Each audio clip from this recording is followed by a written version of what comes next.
আলোকিত লালমনিরহাট কর্মসূচির সাথে একাত্মতা ঘোষণা করে লালমনিরহাট জেলা আইনজীবী সমিতির আজকের এই সংবাদ সম্মেলনে সম্মানিত সাংবাদিকবৃন্দ, আসসালামু আলাইকুম ওয়া রাহমাতুল্লাহি ওয়া বারাকাতুহু।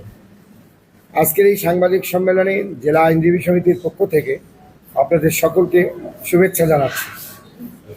মাদক, জুয়া, যৌতুক, বাল্যবিবাহ, দুর্নীতি প্রতিরোধ সহ সামাজিক অপরাধ দমনে লালমনিরহাটের গণমানুষের জনপ্রিয় জননেতা, গণপ্রজাতন্ত্রী বাংলাদেশ সরকারের মাননীয় দুর্যোগ ব্যবস্থাপনা ও ত্রাণমন্ত্রী অধ্যক্ষ আসাদুল হাবিব দুলু এমপি মহোদয়ের আলোকিত লালমনিরহাট নামে যে সামাজিক আন্দোলনের কর্মসূচি উনি ঘোষণা করেছেন, এই কর্মসূচির সাথে একাত্মতা পোষণ করে লালমনিরহাট জেলা আইনজীবী সমিতি সিদ্ধান্ত নিয়েছে যে আজকে থেকে আগামী 1 মাস মাদক, জুয়া আইনে গ্রেপ্তারকৃত কোনো আসামির জামিন আবেদন তথা আইনি সহায়তা অত্র আইনজীবী সমিতির কোনো সদস্য করবেন না।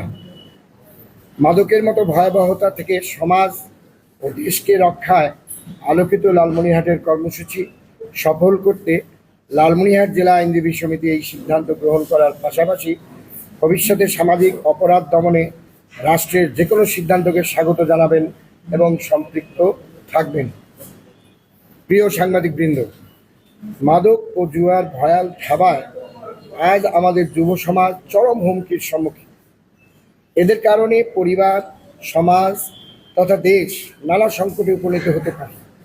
তাই আইন পেশার মতো পবিত্র পেশায় নিযুক্ত লালমনিরহাট জেলা আইনজীবীরা এই কর্মসূচি গ্রহণ করেছে।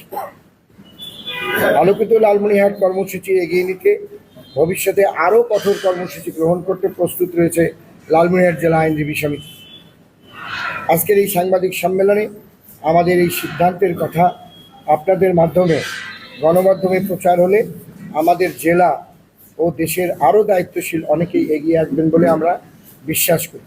ধন্যবাদ।